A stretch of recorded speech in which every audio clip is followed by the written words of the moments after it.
Jacob poursuivit son chemin, et des anges de Dieu vinrent à sa rencontre. En les voyant, Jacob dit, « C'est ici le camp de Dieu. » Et il donna à ce lieu le nom de Mahanaïm. Jacob envoya devant lui des messagers à Ésaü, son frère, au pays de Séhir, dans le territoire d'Édom. Il leur donna cet ordre, « Voici ce que vous direz à mon seigneur Ésaü. Ainsi parle ton serviteur Jacob.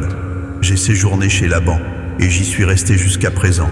J'ai des bœufs, des ânes, des brebis, des serviteurs et des servantes, et j'envoie l'annoncer à mon seigneur pour trouver grâce à tes yeux. » Les messagers revinrent auprès de Jacob en disant, « Nous sommes allés vers ton frère Ésaü, et il marche à ta rencontre avec 400 hommes. » Jacob fut très effrayé et saisi d'angoisse. Il partagea en 2 camps les gens qui étaient avec lui, les brebis, les bœufs et les chameaux.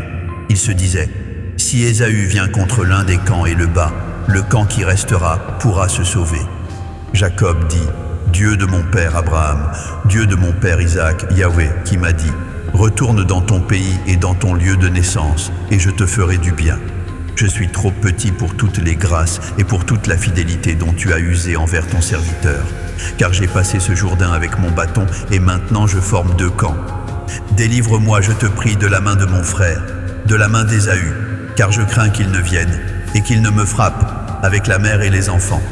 Et toi, tu as dit, je te ferai du bien, et je rendrai ta postérité comme le sable de la mer, si abondant qu'on ne saurait le compter. C'est dans ce lieu-là que Jacob passa la nuit. Il prit de ce qu'il avait sous la main pour faire un présent à Ésaü son frère, 200 chèvres et 20 boucs, 200 brebis et 20 béliers, 30 chamelles allaitantes avec leurs petits, 40 vaches et 10 taureaux, 20 ânesses et 10 ânes. Il les remit à ses serviteurs, troupeau par troupeau séparément, et il dit à ses serviteurs, « Passez devant moi, et mettez un intervalle entre chaque troupeau. » Il donna cet ordre au premier. « Quand Ésaü, mon frère, te rencontrera et te demandera, « À qui es-tu? Où vas-tu? Et à qui appartient ce troupeau devant toi? » Tu répondras, « À ton serviteur Jacob. C'est un présent envoyé à mon seigneur Ésaü. Et voici, il vient lui-même derrière nous. » Il donna le même ordre au second, au troisième et à tous ceux qui suivaient les troupeaux. « C'est ainsi que vous parlerez à Ésaü quand vous le rencontrerez. Vous direz, voici, ton serviteur Jacob vient aussi derrière nous, car il se disait, je l'apaiserai par ce présent qui va devant moi. Ensuite, je le verrai en face, et peut-être m'accueillera-t-il favorablement. » Le présent passa devant lui, et il demeura cette nuit-là dans le camp. Il se leva la même nuit, prit ses 2 femmes, ses 2 servantes et ses 11 enfants, et passa le gué de Jabbok. Il les prit, leur fit passer le torrent, et le fit passer à tout ce qui lui appartenait. Jacob demeura seul. Alors un homme lutta avec lui jusqu'au lever de l'aurore. Voyant qu'il ne pouvait le vaincre, cet homme le frappa à l'emboîture de la hanche, et l'emboîture de la hanche de Jacob se démit pendant qu'il luttait avec lui.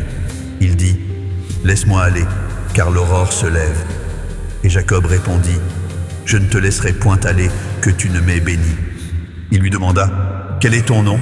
Et il répondit, « Jacob. » Il dit encore, « Ton nom ne sera plus Jacob, mais tu seras appelé Israël, car tu as lutté avec Dieu et avec des hommes, et tu as été vainqueur. » Jacob l'interrogea en disant, « Fais-moi, je te prie, connaître ton nom. » Il répondit, « Pourquoi demandes-tu mon nom ?»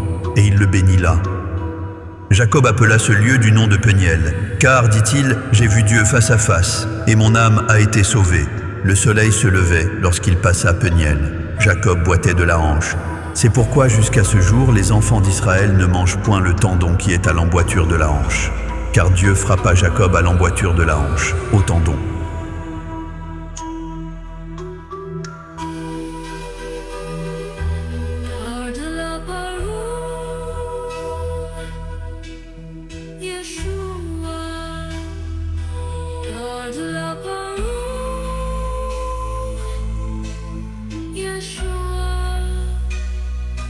Garde la parole, Yeshua.